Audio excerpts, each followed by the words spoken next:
Om Ajnanatimirandasya Jnananjana Shalakaya Chakshurunmilitam Dhena Tasmai Shri Gurave Namah.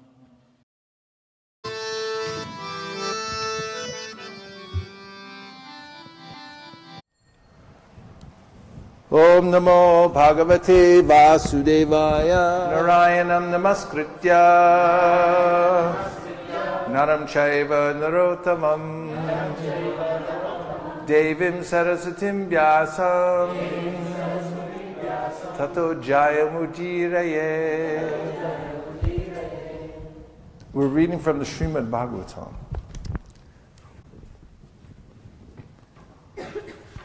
Canto 4, Chapter 30. Text number 8.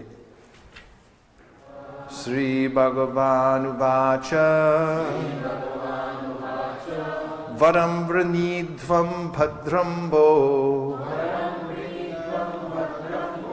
Yuyam Nripanandanaha Sauhardhina Pratakdharmas Tushtoham Sauratinavaha. Shri Bhagavan Uvacha. The Supreme Personality of Godhead said. That's why you all came here today, is to hear what the Supreme Personality of Godhead said. He came from many places all over the world, and they sat here and they wanted to know, what did the Supreme Personality of Godhead say? Right? I'm correct in that, I think. Yes. Varam, benediction. Vrinidvam, ask. Bhadram, good fortune. Vaha, of you. Yuyam, you. Me, from me. Nripanandanaha, O sons of the king. Sohardhina, by friendship. Apratak, non-different. Dharmaha, occupation. Tushtaha, pleased. Aham, I. Soratina, by friendship. Vaha, of you. Translation. The Supreme Personality of Godhead said, my dear sons of the king, I am very much pleased by the friendly relationships among you. All of you are engaged in one occupation, devotional service. I am so pleased with your mutual friendship that I wish you all good fortune. Now you may ask a benediction from me. Please repeat. The Supreme Personality of Godhead said, my dear sons of the king, I am very much pleased by the friendly relationships among you. All of you are engaged in one occupation. Devotional service. I am so pleased with your mutual friendship that I wish you all good fortune. Now you may ask a benediction of me. Purport by His Divine Grace A.C. Bhaktivedanta Swami Prabhupada. Srila Prabhupada Ki. Since the sons of King Prachana Barishut were all united in Krishna consciousness, the Lord was very pleased with them. Each and every one of the sons of King Prachana Barishut was an individual soul, but they were united in offering transcendental service to the Lord. The unity of the individual souls attempting to satisfy the Supreme Lord or render service to the Lord is real unity. In the material world, such unity is not possible. Even though people may officially unite, they all have different interests. In the United Nations, for instance, all the nations have their particular national ambitions, and consequently they cannot be united. Disunity between individual souls is so strong within this material world that even in a society of Krishna consciousness, members sometimes appear disunited due to their having different opinions and leaning toward material things. Actually, in Krishna consciousness, there cannot be two opinions. There is only one goal, to serve Krishna to one's best ability. If there is some disagreement over service, such disagreement is to be taken as spiritual. Those who are actually engaged in the service of the Supreme Personality of Godhead cannot be disunited in any circumstance. This makes the Supreme Personality of Godhead very happy and willing to award all kinds of benedictions to his devotees, as indicated in this verse. We can see that the Lord is immediately prepared to award all benedictions to the sons of King Prajnaparishat. Shri Bhagavadu Vachavaram Vrinidvam Badrambo Yuyam Mendrapanandanaha Saurardhena Pritagdharmas Tushtoham Sodradhenavaha. The Supreme Personality of God had said, "My dear sons of the King, I am very much pleased by the friendly relationships among you. All of you are engaged in one occupation, devotional service. I am so pleased with your mutual friendship that I wish you all good fortune. Now you may ask a benediction from me." So these are the sons of Prajnaparishat, the Prachetas, who together performed devotional service and worshiped the Lord in cooperation. And now Krishna is expressing his appreciation for their cooperation. One of the endlessly fascinating aspects of the Lord's creation is that there's no living entity or particle or circumstance that's the same as another. In his entire creation, material, spiritual, everything is unique. It's called Vaisesika. And this is a cause of ananda, because there's unlimited variety. And the Vedas say, Eko Bahu Sham. Originally, the one desired to become many. Why? For his enjoyment. Because variety is the mother of enjoyment, and when there's a variety of living entities, there are varieties of relationships.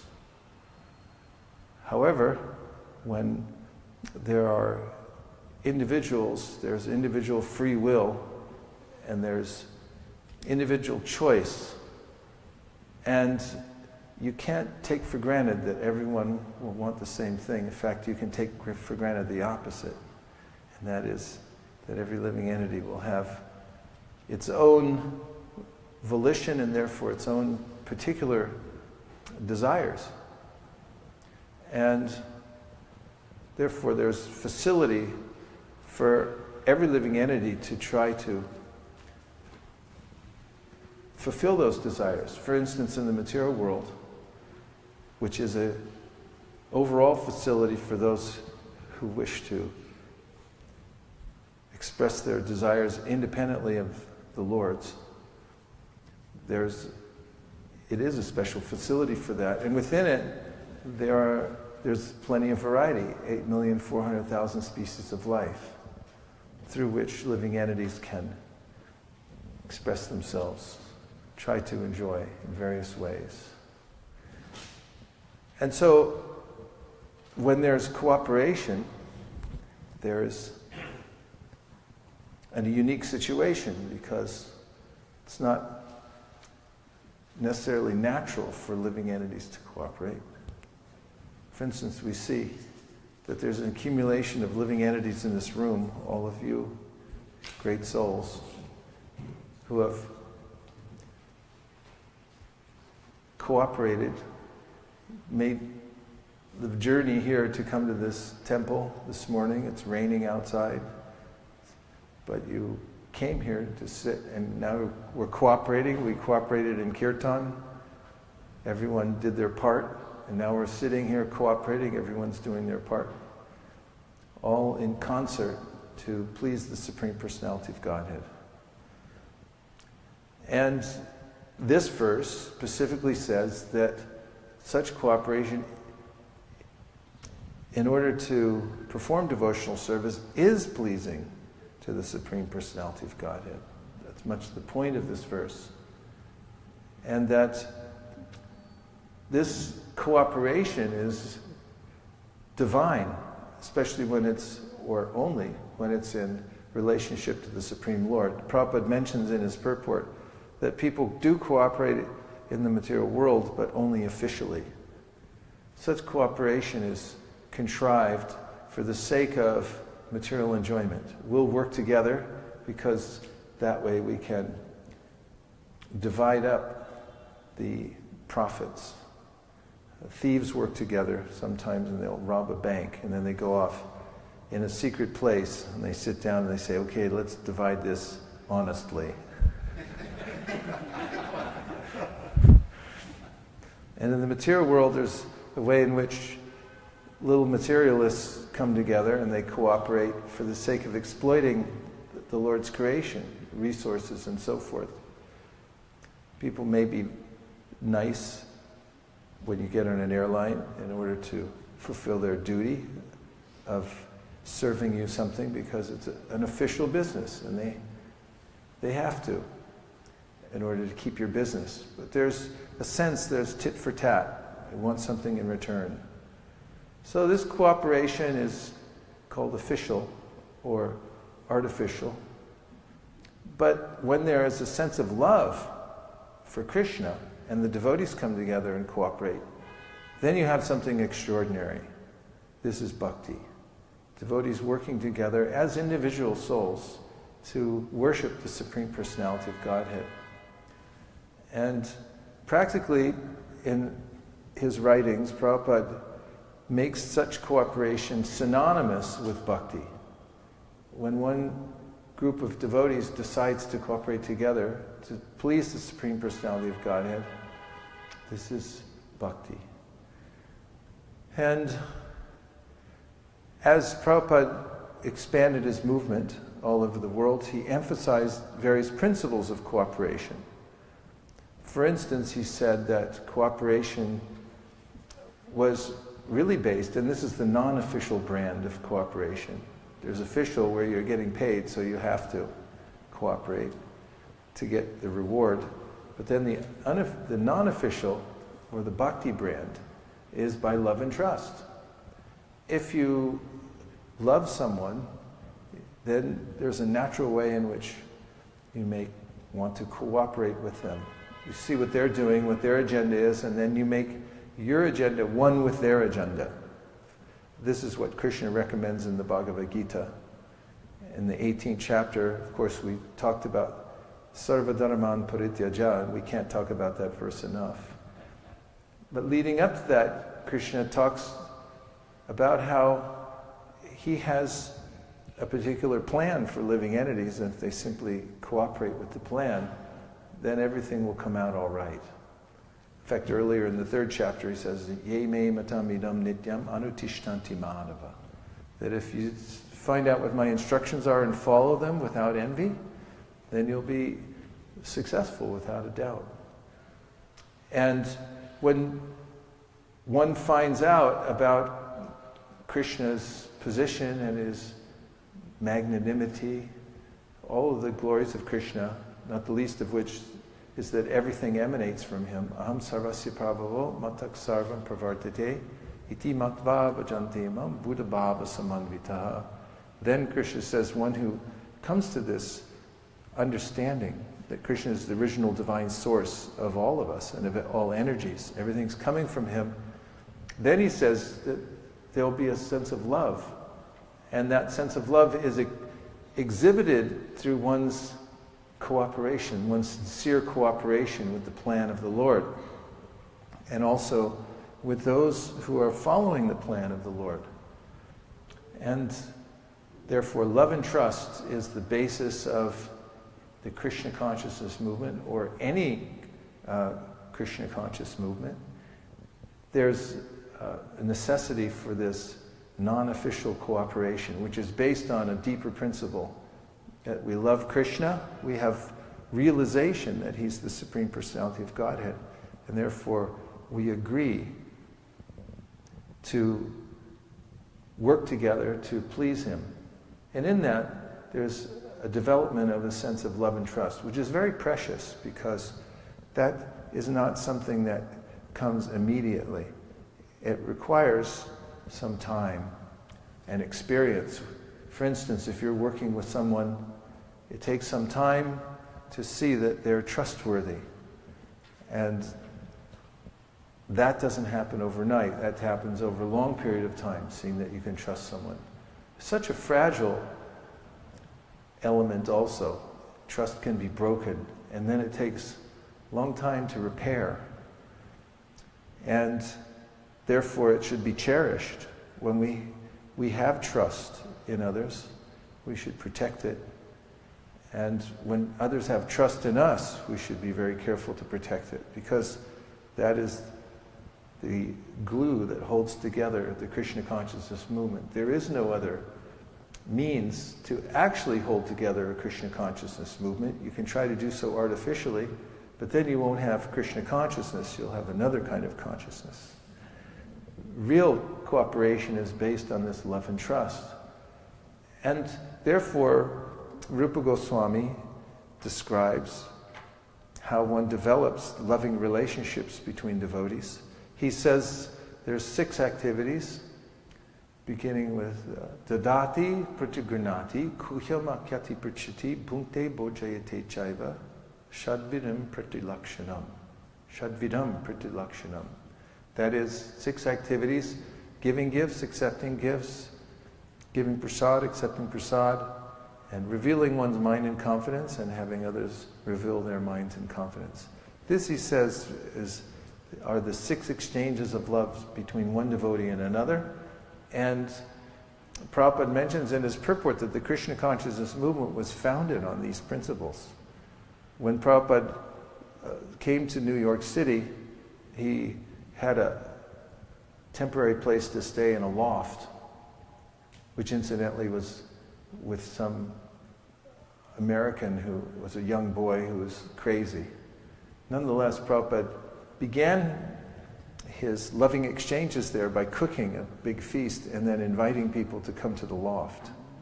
And Srila Mukunda Maharaj describes in his book about the early days, and he was there, so he had an eyewitness account, gives an eyewitness account that Prabhupada went around personally with these pots that he had cooked in.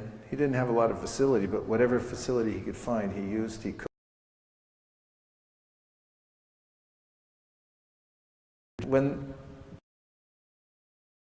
Maharaj describes how he felt some need for reciprocation, not a need, but just an urge to reciprocate. When someone gives you something out of love, it's actually very difficult to reciprocate, because you think, now what do I do?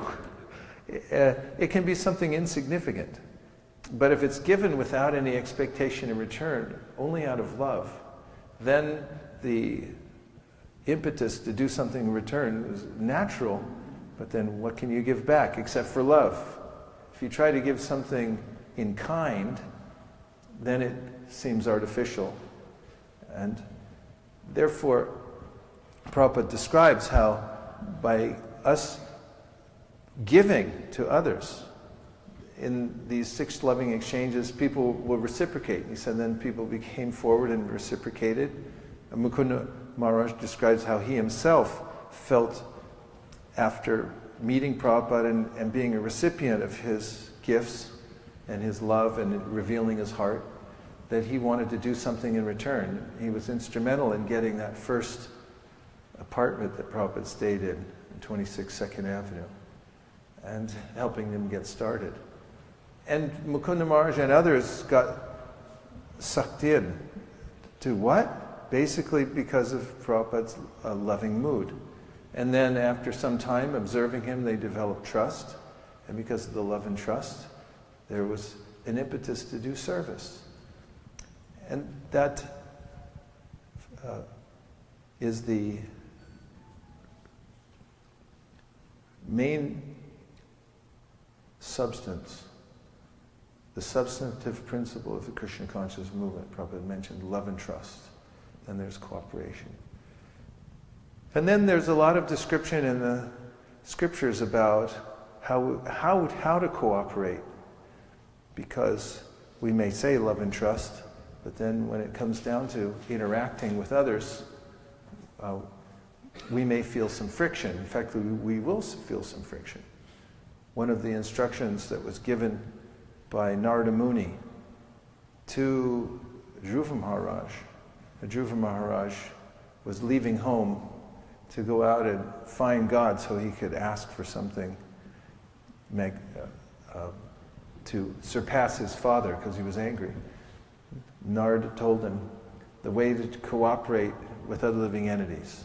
First he said, when you meet people who are superior to you, that you should respect them. And when you meet somebody who's the same as you, on the equal level, then you should make friendship. And when you find somebody that's lower than you, you should show them compassion. And he said, in this way, if you interact with other living entities that you meet in that way, then you'll never feel any misery in this life. It's a way of cooperating. And this kind of mood is the description, the edict in the Srimad Bhagavatam also for those who are teaching the Krishna consciousness movement and spreading it all over the world, to see the different categories of living entities and to interact with them in different ways. So first of all, Ishvare Taradineshu Bali Sheshu Dvisatsucha Prema Maitri Kripopeksha Yakaroti Samadhyamaha. Havi-yogendra says that you should see the Supreme Personality of Godhead, you should recognize his unique position, and you should develop love for him. Then he said you should see the devotees, who recognize who's a devotee. And amongst the devotees you should make appropriate friendships.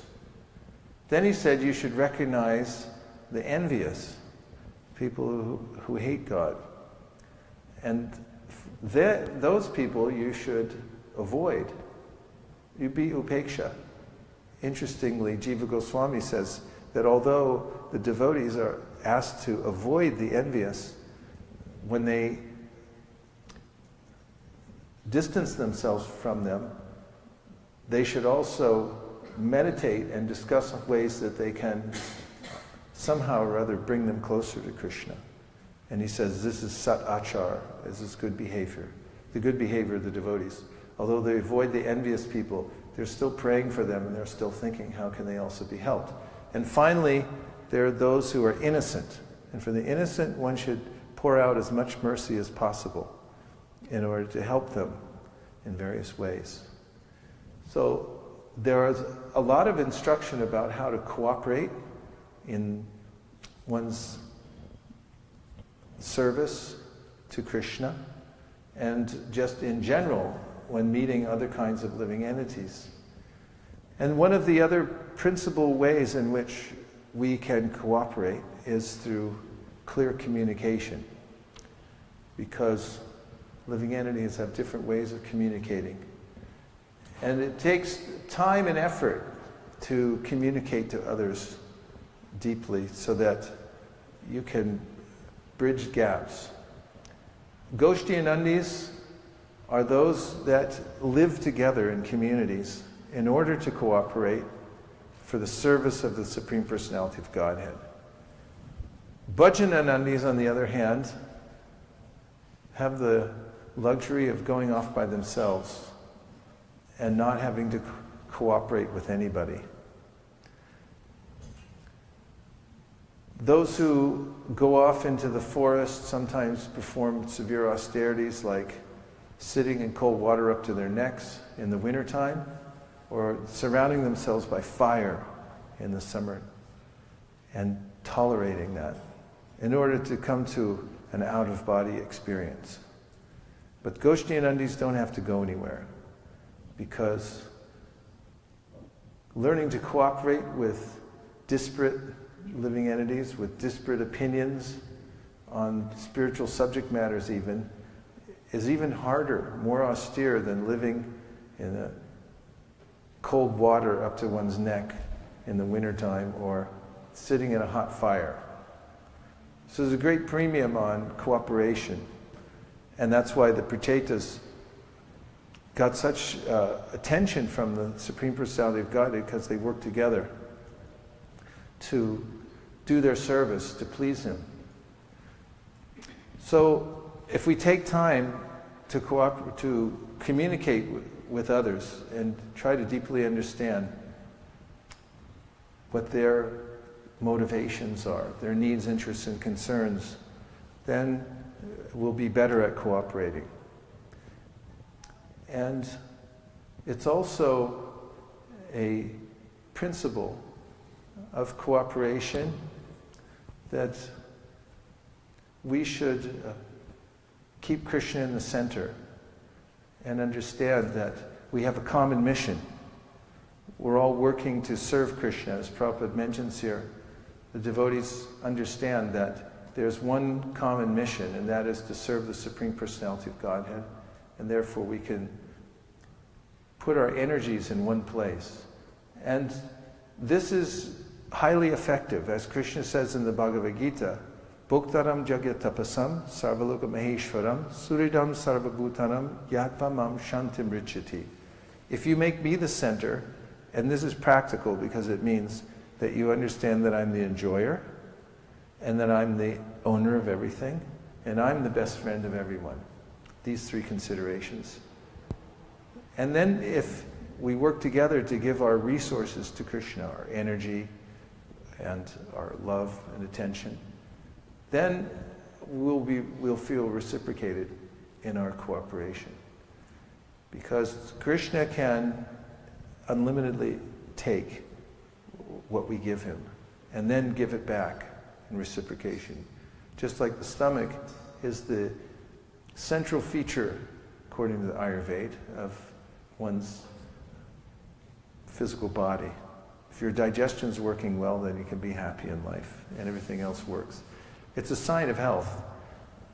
And there's a way in which one time, Prabhupada said, all the other senses that are working for the stomach went on strike because they analyzed that they're working hard all the time to buy food, prepare it, and then feed it to the stomach, and the stomach's only sitting there digesting.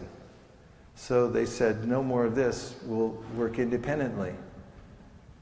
And after 5 days, they all felt so weak that they reconvened and they went back and said, okay, we changed our mind, we're going to feed the stomach.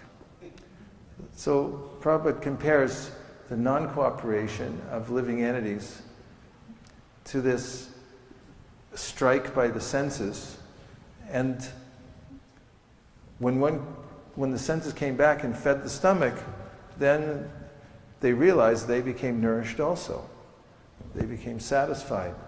So Krishna is the one who can take everything that we give and also give it back simultaneously, so that we're all nourished, because we're tiny parts and parcels of Krishna. Anyone who realizes this can then give his or her full energy to feeding Krishna and to giving their love and attention to Krishna without holding anything back. And this is vitally important. And what else can we hold back besides resources?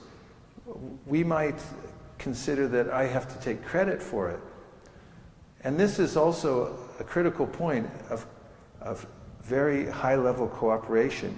If one is able to do one's service without taking credit, then one can increase one's service unlimitedly. In fact, even one of the American presidents, Harry Truman, said, "It's remarkable how much you can get done when you don't care who gets the credit."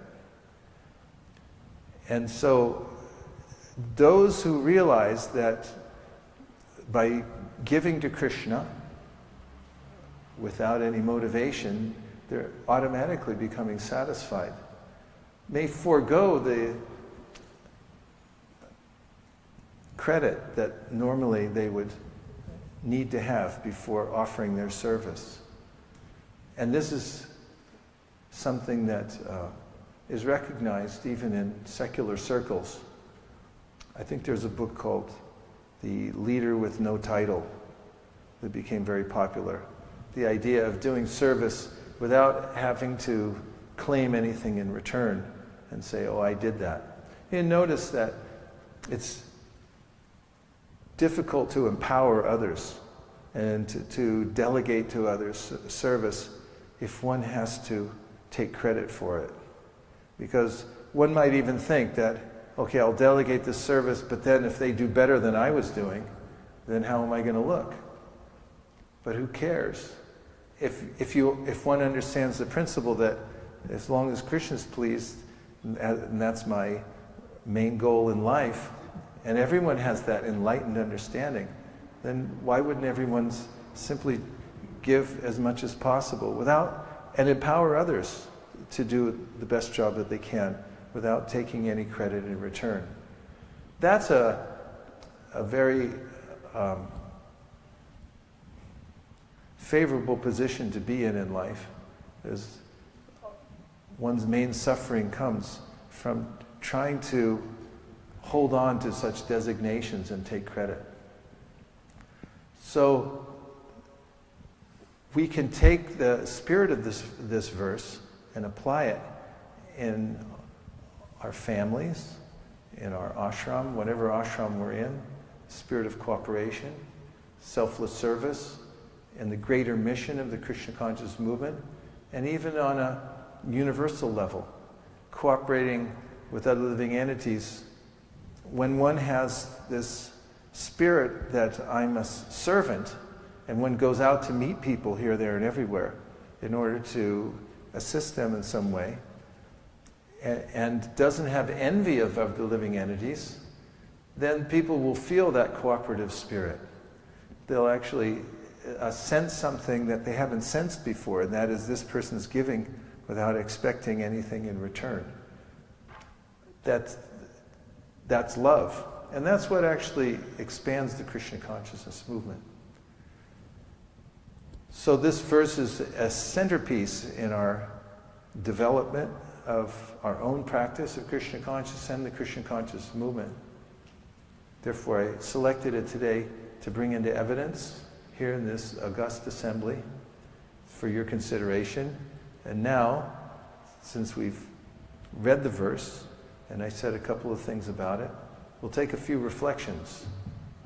And that way we can try to fluff it out a little bit more. Yes. I would like to welcome all the devotees who join us on the internet. Everyone please turn towards the camera and say, Hare Krishna. Hare Krishna. Hare Krishna. Hare Krishna. Hare Krishna. I'd like to reflect on how with serving with love and to the common goal, for the common goal of Krishna, devotees can cooperate and it will expand the Krishna conscious society, indefinitely pretty much. And on the other hand, we know another example of material attempt to cooperate, and as was the communism, for example, in the Soviet Union. So that was the idea so that everyone will be equal. No matter how much you do, you will still get your same return. And people were motivated in the beginning, but having trust in the social structure. But then it didn't bring them any happiness, so it collapsed eventually. So that's an example of how the material one doesn't work. Very interesting. Yeah, that's a good example. If it's artificial, you may concoct some system, but if there's not a center, Prabhupada brings this up when he's talking to Professor Kotovsky in Russia. He said, you have your leader, authority, Acharya Lenin, and we have ours, Krishna. So he said, we're the same on that level, because we both accept some authority. But if one analyzes carefully who Krishna is, who Lenin is, then we can see that Krishna's perfect and Lenin's not, at least according to our calculation. And that's the axiomatic truth, the basis of our Krishna consciousness movement and our basis of our epistemology. So this can be practiced and understood. What else? Krishna Gurudev, I have a question. We all come from different backgrounds, from different parts of the world, with different conditioning and cultural backgrounds. So there's a lot of opportunity for miscommunication. How do we bridge that? Because what I might say and what I might mean may be different from what the person I'm speaking to interprets. Well, when we were on our yatra this year in Jagannath Puri, before we went to the yatra, we decided that every year we gather together afterwards and we say, how can we make it better? And one of the ways that we talked about was making it focused on giving. It would be a Sankirtan yatra, not just a regular yatra, because I don't know what a regular yatra is necessarily, but we didn't want anyone to feel that this was a way to come and take a vacation, or to some come and sightsee or something like that. Not that anybody do that, but we wanted to go in a direction where we felt, it was called a Sankirtan Service Yatra. That's what we named it. And so we geared up for that, so that our main focus on the yatra would be to distribute books and prasadam and the holy names wherever we went. So we had devotees from China and Japan and from other parts of the world, from Europe and America, all came together. Some of them didn't, many of them spoke their own languages, but there wasn't a common language that held us all together. So we all sat together and we heard and chanted, and there were translations that took place for those who didn't speak English. And then we went out for our yatra to visit various holy places, and along the way we distribute books and prasadam in the holy name. So I was watching and how the Chinese and Japanese devotees were interacting with the local Oriens, because that's an interesting combination. That the Oriens who grew up in Jagannath Puri, who worship Lord Jagannath since their birth, now meet a Chinese woman in a sari walking down the street who doesn't speak Oriyan, and who recently discovered Lord Jagannath, but more enthusiastic about it than they are. It's like, yeah, Jagannath, we live with Jagannath. But the Chinese person goes, take this book about Jagannath. We're also giving out Jagannath stickers. So I watched as the people in Jagannath Puri accepted these gifts from the Chinese, Japanese devotees, Europeans, and so forth. It was especially pronounced by the Chinese and Japanese towards the Oriens. And I saw that because there was a spirit, a pure spirit of giving, the Chinese devotees, these foreign devotees, didn't want anything in return. They wanted to give something out of the goodness of their heart. And that transcends the culture. I saw how the people became enamored of the enthusiasm of these devotees. Of course, there are some cultural considerations. That's always there. You can't just bypass those. This is called realization. Realization means to have the desire to give Krishna to others, and based on that desire to present it in such a way that it fits the person's frame of reference, which happens to be cultural, related to the body and the way they grew up. So one of the ways I saw that throughout our yatra, we were able to bridge the gap between Americans and Oriens, Chinese and Oriens, is we discovered a cultural aspect of the Oriens, and that is whenever they do anything spiritual, they make any spiritual transaction, or they do some prayers, they always take their shoes off. So we picked up on that really quickly, because Sankirtan, the mood of Sankirtan is to pick up on the ways in which to cooperate, to bridge the gaps, communication gaps. So when we'd walk up to anybody, we'd flip off our shoes, and then immediately they go, You flipped off your shoes? I'm flipping my shoes off now. They'd flip their shoes off, and it was like, something's coming here. And then we'd flip our shoes off and then hand them a book. And then they like, oh, this is something. Now the culture was just in a simple gesture. We recognized their culture, and we flipped off our shoes before we hand them a book. And then their hearts opened up so that they were able to take it very deeply. And every culture has some shoe flipping process. Whatever it may be, you have to discover it. This is Chaitanya Mahaprabhu's system. He looked around, all around Bengal and India, and he said, oh, okay, people worship sannyasis. He has no business being in the Nirvana ashram, but he said, I'll be a sannyasi. Of course, he can be the best sannyasi of all. He was the most renounced of all. But he did it specifically to flip his shoes off. He put on saffron so everyone would go like, okay, what do you have? That's the prerogative of the teacher of Krishna consciousness. There are two levels that are going on at the same time. One is give Krishna consciousness because everyone's part and parcel of Krishna. The other is how to open the channel. Channel has to be open, so you have to consider both things. Because we live in a bi-dimensional reality. We're partly spirit and we're partly matter. Of course, we're not matter at all, but because I'm identified with matter, I become material. So it matters. Matter matters. When it's in relationship with preaching, we consider that very carefully.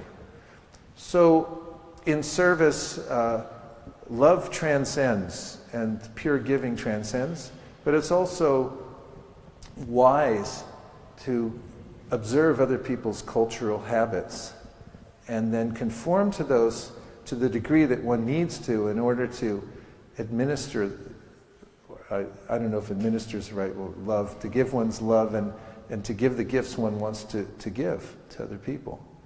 That's enlightened living.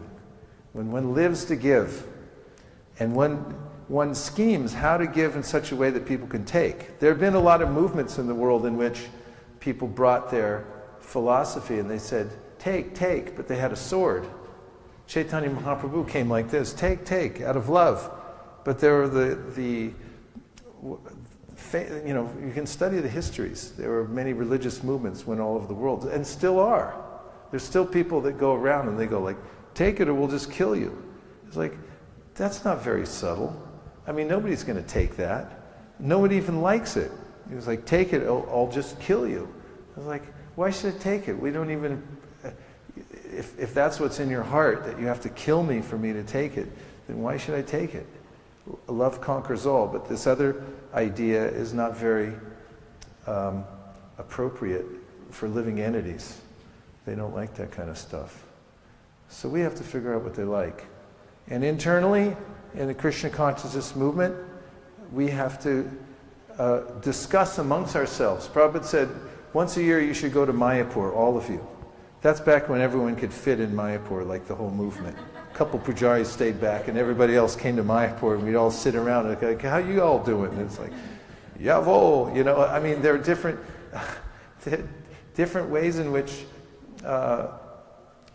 he said, come together and discuss how to achieve unity and diversity in Mayapur. That was his main statement. He said, come to Mayapur and discuss for a month. Come together, have a lot of kirtan, have classes, hear and chant, and also talk about how to achieve unity and diversity. And that's an ongoing project. It's not something that you achieve immediately, and it's not something that once achieved that you can take for granted. It takes dexterity to keep that going. In fact, that's what leadership means. Leadership should be towards achieving this unity and diversity, finding out how to make an environment in which everyone feels safe, no matter what their particular cultural background is. And whatever their bodily proclivities are, they can feel safe in that environment long enough to imbibe the medicine, and they can all take it. And when people come to a certain level of realization, then they naturally go beyond the limitations of the body and mind and culture and so forth. Okay, we have some comments from our esteemed viewers online. Hare Krishna. So there's Krishna Dulal Prabhu. Krishna Dulal Ki Jai. He's asking, Hare Krishna, is it possible to cooperate with someone that does not want to cooperate? Yeah, that's a great art. And that's what you find in Sankirtan. This is, when you go out into public, of course, in the temple, you may have some consensus about protocol and how to act. But when you go out in public, that's a bigger challenge, because people aren't obligated to follow your protocol. And they may treat you in various ways. They may not cooperate at all. But yes, there's a way to invite cooperation from people who don't want to cooperate by conquering them with love. And I've seen it before. And I mean, living entities are tatastha. They can go any way at any time. They're susceptible to their environment, and they're open to suggestion. That's what tatastha means. The tatastha jiva you can whisper something in their ear and they go, okay, I'll go with you then. That happens all the time. That's why people advertise. They put up advertisements and say, little jiva over here, hey, drink some Coca-Cola. And it's like, okay, I'll drink Coca-Cola. Here, little jiva, smoke a cigarette. It's like, all right, I'll smoke a cigarette. Because little jiva, anything you tell him, he's open to some suggestion, because he's tatastha, a little tiny. His consciousness can be affected. And when you go in public, you don't know what's going to happen. And also, we shouldn't expect that people follow any protocol in public. That one becomes vulnerable. It's good to become vulnerable. You can grow that way. You go out and you make yourself an instrument for Krishna. And don't expect certain kinds of cooperation from little jivas that you meet wherever you go. But do try to develop a sense of appreciation for them. So when, there are actually waves. This is studied. There's a group in Palo Alto, California, a scientific group called Heart Math, and they study how there are actually electromagnetic waves that come from living entities, and from the heart there's especially strong vibration that comes. People, living entities, are also sensitive. They can feel our vibration. And if we have a sense of selflessness, that we're going there to serve others, and that we don't want anything in return. We want something in return. We want to take their service for Krishna, but it's not for ourselves. This is the essence of real cooperation. We're doing it for Krishna. Just like, even if someone takes a position, and that has to be done in an organization, someone has to take a position of leadership. And this was the idea in this is socialism or communism? Communism. In communism, that there'd be no leader. We'd all just be equal.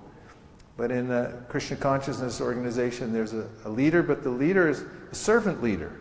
The leader is taking, and they have to have a center. It's natural for living entities to look up to a leader. But the leader is, like Prabhupada said, like the viceroy. Viceroy is a representative of the king. The king would send the viceroy to a different country, and people would come and they'd give gifts. And the viceroy never thought, oh, this is for me. He'd take it back and give it to the king. And so the same way, the servant leaders think like that. Getting back to your question. When one goes into,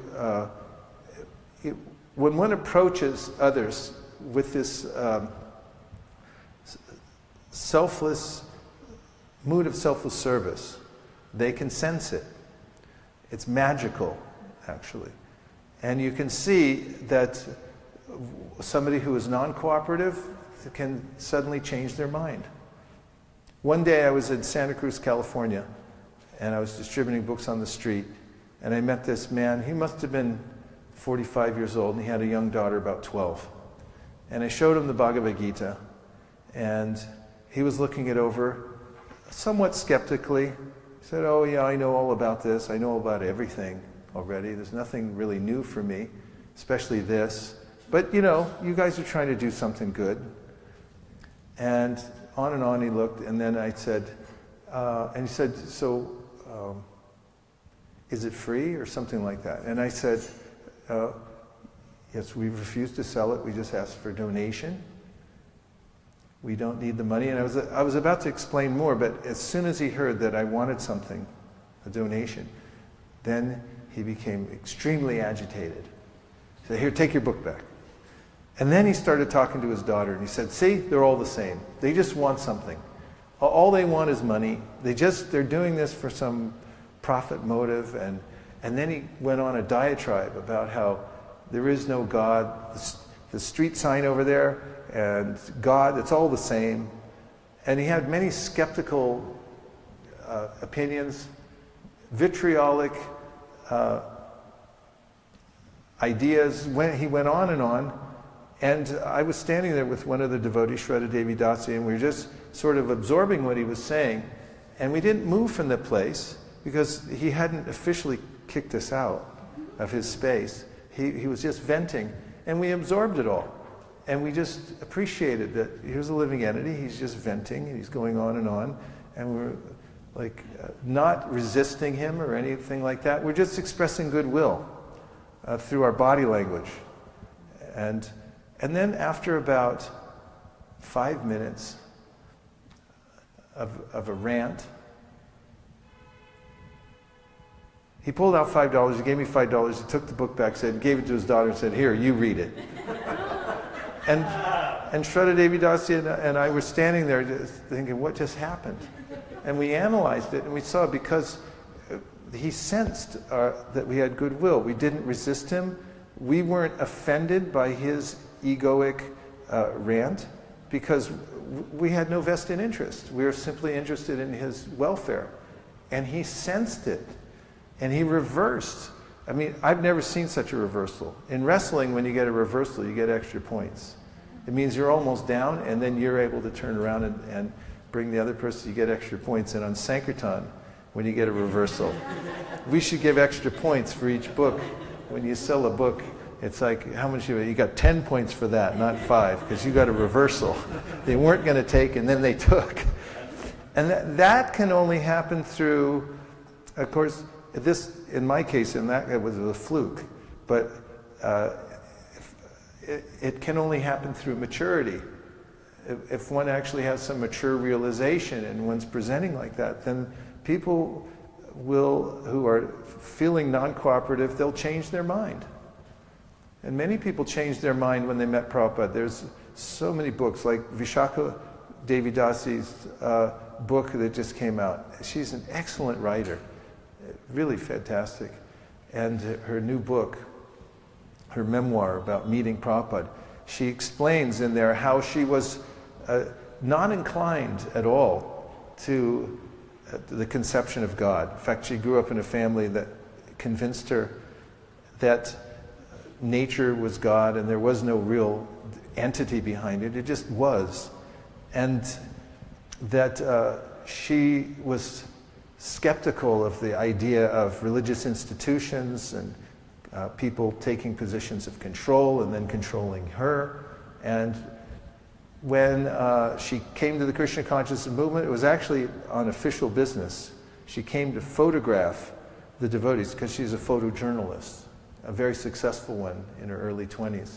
And she and her then boyfriend, who's now Yadabar, Prabhu, her husband, longtime husband, one of the most successful couples in ISKCON,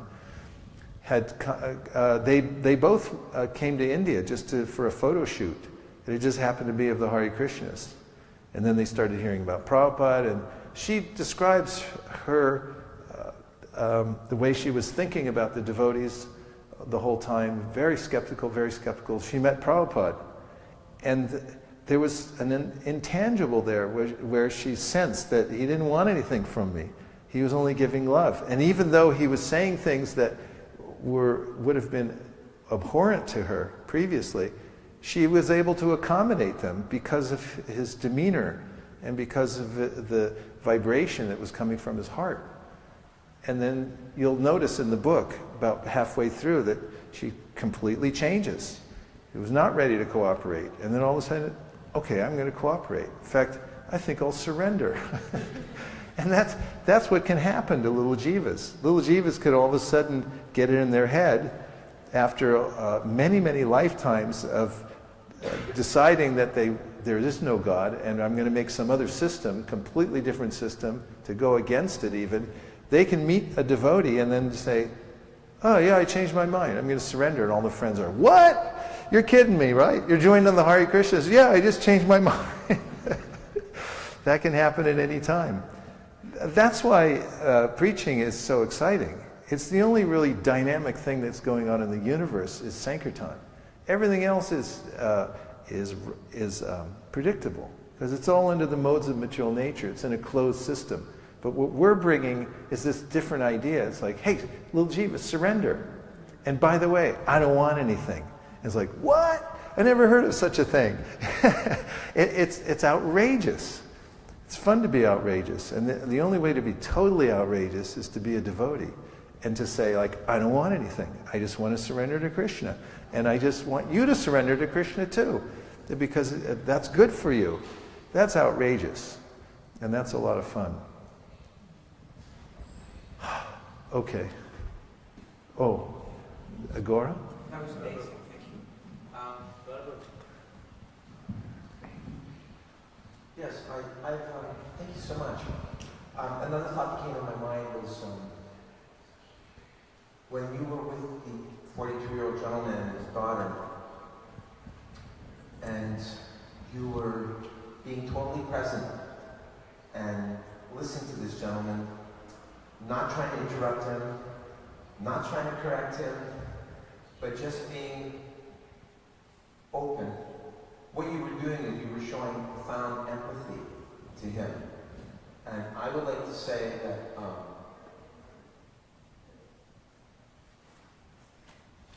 so I've attended a lot of different personal growth groups that Apurva and Kamalini introduced me to, like Landmark Education. I found out that dear Linda he had been inspired by them. I attended his Life Skills Transformational workshops 3 times.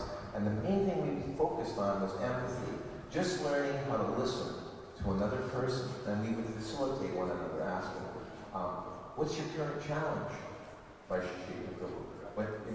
Is there something that you're celebrating right now? Is there something that you feel challenged by? And then you just be quiet and allow that person to express themselves. And you connect with them. And I've experienced this in my personal life where when I really try to listen to the other person, even though I may not agree with them, I would watch a transformation take place in front of me, where they would because I showed them that courtesy, that the Prophet said in one place, if you're willing to listen to someone speak, you become their friend. There's a friendship, there's a bond. That's great. That's what you did for that gentleman. And he felt understood by you, and as you said, he saw that you didn't have any other agenda. You were there for him. And then he had a change of heart. Oh, here's $5. Give him a book. Give my daughter. He loved his daughter, right? His daughter is his object of affection. And he felt affection from you. And Super Soul in the Heart was dictating to him. Just give the guy $5, Stop being a cheapskate. Be nice to your daughter. Anyway, that's just what your words inspired me, that there was a lot of empathy going on, and that's what the world needs. People need to feel acknowledged. They need to feel that that you value them enough, that you'll give them the time of day, and that's what you did. Yeah, thank you for that observation. Yes?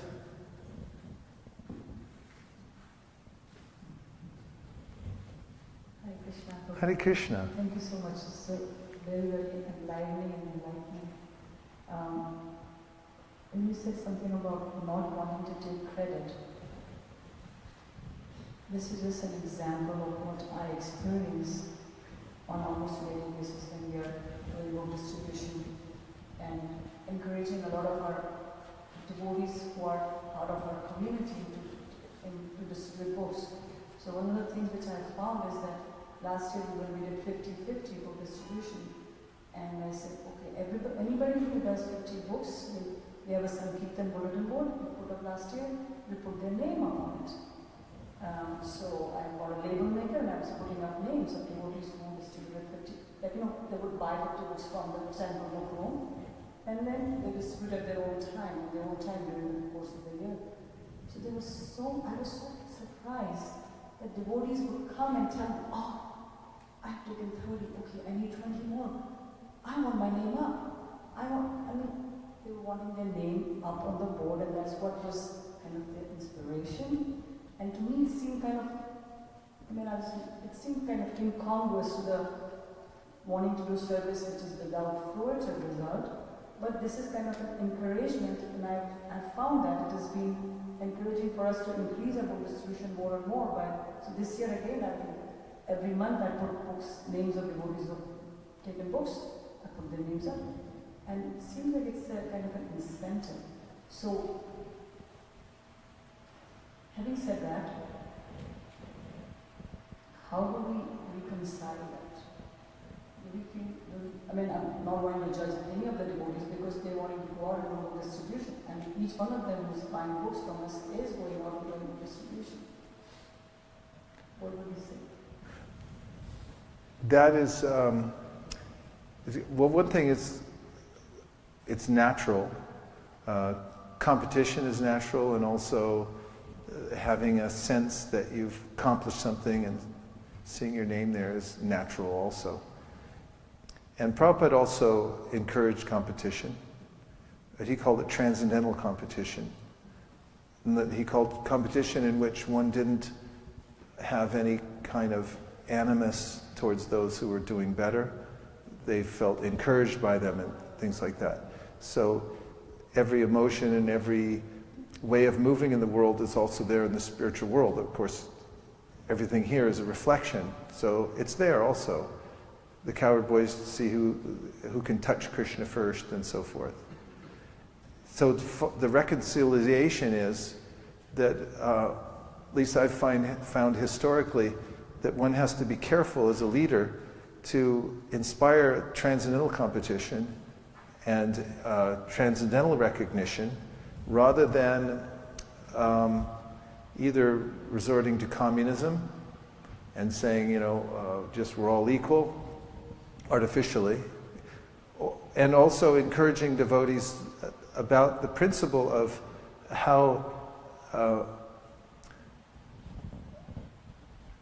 inspiring it is to not take credit, to try to go that direction.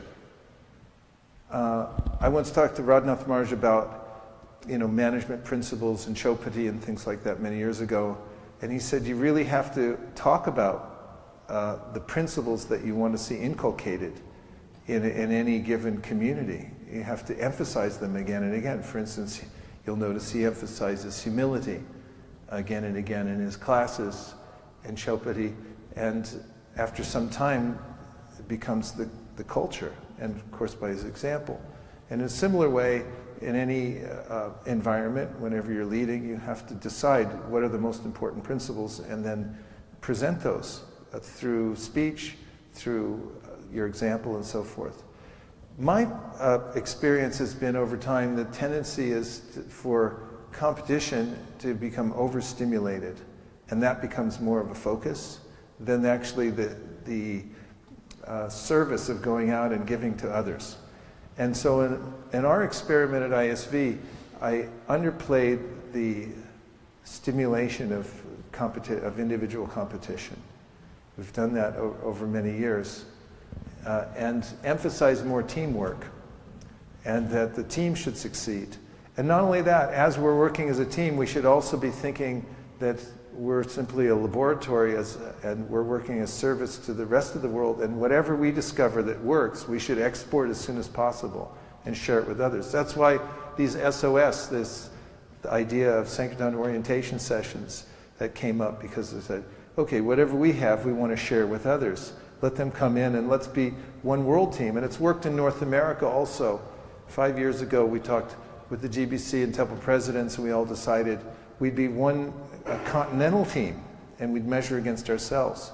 And what I've found is that when one emphasizes teamwork, the competition doesn't go away, but it takes a more of an appropriate place.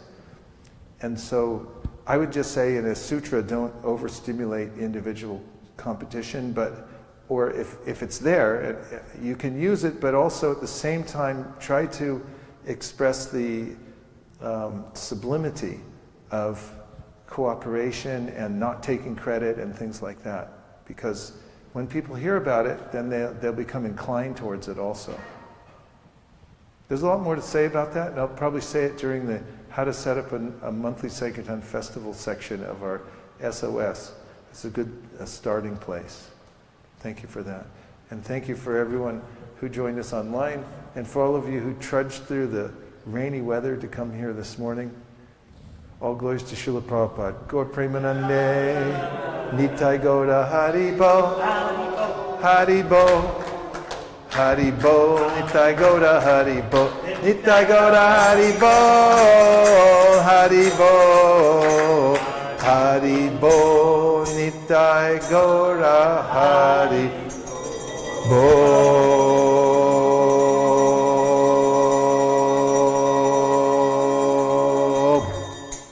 Vanchakalpatarubhascha kripasanabhevacha patitanam bhavanibhyo vaishnavebhyo namo namaha. Marman, Natari Marman, Natari Marman, Natari Marman, hey, Natari Marman, Natari Marman, Natari Marman, Natari Marman.